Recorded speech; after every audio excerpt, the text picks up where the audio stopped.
सपा सांसद जियाउर रहमान वर्क को Allahabad high court से लगा बड़ा झटका। हाई कोर्ट ने ठुकराई एफआईआर रद्द करने की मांग। यूपी में बड़ा प्रशासनिक फेरबदल। संजय प्रसाद को फिर से मिला गृह विभाग। 46 आईएएस अफसरों के किए गए तबादले। संभल की शाही जामा मस्जिद में 24 नवंबर को सर्वे के दौरान हुई हिंसा मामले में अब समाजवादी पार्टी के सांसद जियाउर रहमान वर्क की मुश्किलें लगातार बढ़ती जा रही है। जी हां, बिल्कुल सही सुना आपने। एक तरफ जहां समाजवादी पार्टी के सांसद जियाउर रहमान के वर्क के खिलाफ एफआईआर दर्ज की गई थी और इस एफआईआर से वो राहत चाहते थे, तो उन्हें अब इलाहाबाद हाईकोर्ट से बड़ा झटका लगा है। तो दूसरी तरफ हम बात कर ले तो उत्तर प्रदेश में एक बड़ा प्रशासनिक फेरबदल देखने के लिए मिला है, जहां पर 46 आईएएस अफसरों का तबादला किया गया है। तो वहीं संजय प्रसाद को फिर से गृह विभाग की जिम्मेदारी जो है सौंपी गई है। तो क्या है पूरा माजरा, विस्तार से जानेंगे। सबसे पहले बात कर लेते हैं संभल की शाही जामा मस्जिद में हुए जो है हिंसा के आरोपी समाजवादी पार्टी के सांसद जियाउर रहमान वर्क की। तो मैं आपको बता दें कि समाजवादी पार्टी के सांसद जियाउर रहमान वर्क को बड़ा झटका लगा है और ये झटका उन्हें इलाहाबाद हाई कोर्ट से लगा है, क्योंकि इलाहाबाद हाई कोर्ट ने सपा सांसद के खिलाफ दर्ज एफआईआर रद्द करने की मांग ठुकरा दी है। जैसा कि मैंने आपको बताया कि उनके खिलाफ जो है एफआईआर दर्ज की गई थी और उसी से वो राहत चाहते थे, जिसके वजह से उन्होंने इलाहाबाद हाई कोर्ट का दरवाजा खटखटाया था। लेकिन कोर्ट ने उनके खिलाफ दर्ज एफआईआर रद्द करने की मांग को ठुकरा दिया है। कोर्ट ने कहा कि इस मामले में एफआईआर रद्द नहीं होगी और पुलिस की जांच जारी रहेगी। हालांकि हाई कोर्ट ने पुलिस को फिलहाल सांसद वर्क को गिरफ्तार नहीं करने को कहा है, लेकिन कहा जा रहा है कि जिस तरीके से इस मामले में उनके इन्वॉल्वमेंट देखने के लिए मिल रहा है, वो वक्त भी दूर नहीं जब सपा सांसद को पुलिस द्वारा गिरफ्तार कर लिया जाएगा। इलाहाबाद हाईकोर्ट में सपा सांसद के मामले पर सुनवाई करते हुए एफआईआर रद्द करने की मांग को ठुकरा दिया गया। कोर्ट ने कहा कि जिन धाराओं में सांसद वर्ग के खिलाफ एफआईआर दर्ज की गई है, उनमें 7 साल से कम की सजा होती है।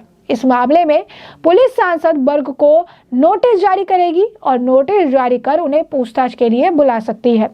सांसद वर्ग को पुलिस की जांच में पूरी तरीके से सहयोग करना होगा। अब ऐसे में सपा सांसद को हाईकोर्ट से ये झटका है, क्योंकि कोर्ट ने कहा कि अगर पुलिस के नोटिस देने पर बयान दर्ज करने के लिए सांसद वर्ग नहीं आए और पुलिस की जांच में सहयोग नहीं किया, तभी उनकी गिरफ्तारी होगी। जी हाँ, बिल्कुल सही सुना आपने। कोर्ट ने साफ शब्दों में ये बात कही है कि सांसद वर्ग को पुलिस के बुलाने पर जाना होगा, बयान दर्ज करवाना होगा। अगर वो पुलिस की जांच में सहयोग नहीं करते हैं, बयान दर्ज करवाने नहीं जाते हैं, ऐसी स्थिति में उनकी गिरफ्तारी होगी। यानी ऐसी स्थिति में वर्क को गिरफ्तार किया जा सकता है। कोर्ट ने इस मामले में सुप्रीम कोर्ट के एक पुराने आदेश पर भी अमल करने को कहा है। बता दें, संभल में 24 नवंबर को मस्जिद सर्वे को लेकर भड़के हिंसा मामले में पुलिस ने सपा के स्थानीय सांसद जियाउर रहमान वर्क को आरोपी नंबर 1 बनाया। उनके खिलाफ कई धाराओं में एफआईआर दर्ज की गई थी, जिसके बाद सांसद वर्ग ने एफआईआर को इलाहाबाद हाईकोर्ट में चुनौती दी थी और एफआईआर रद्द किए जाने की गुहार लगाई थी।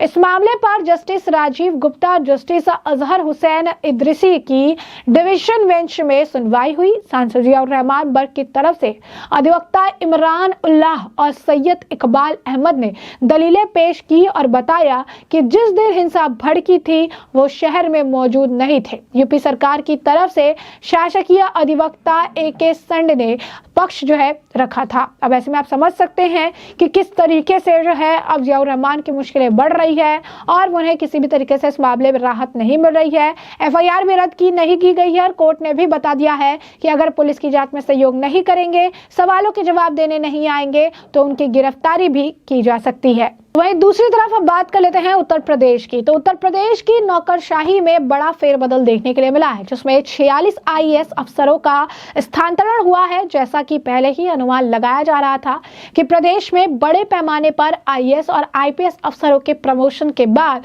ट्रांसफर किए जा सकते हैं, वैसा ही सामने भी आया। सीएम योगी आदित्यनाथ के भरोसेमंद और सीनियर आईएएस संजय प्रसाद को फिर से गृह विभाग के प्रमुख सचिव की कमान दी गई।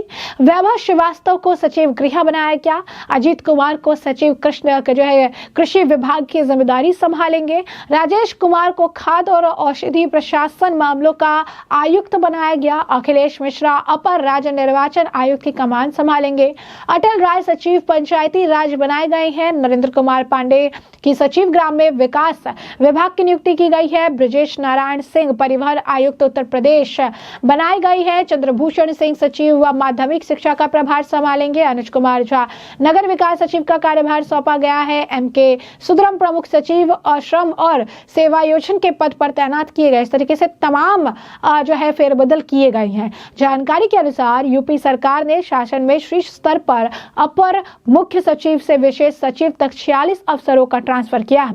मुख्यमंत्री योगी आदित्यनाथ और सूचना विभाग के प्रमुख सचिव संजय प्रसाद को फिर से गृह विभाग का प्रमुख सचिव का जिम्मेदारी वो दिया गया है। जानकारी के अनुसार यूपी सरकार ने शासन में शीर्ष स्तर पर अपर मुख्य सचिव से विशेष सचिव तक 46 अफसरों का ट्रांसफर हुआ है।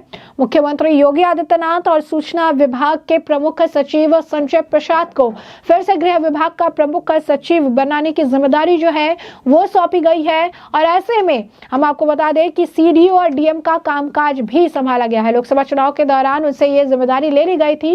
1995 बैच के वरिष्ठ आईएएस अफसर संजय प्रसाद को सीएम योगी आदित्यनाथ का काफी भरोसेमंद अधिकारी समझा जाता है। सीएम योगी के साथ हर जगह उनकी झलक मिलती है। संजय प्रसाद सीएम सिटी गोरखपुर में सीडीओ पद पर 1999 से 2001 के दौरान तैनात रहे।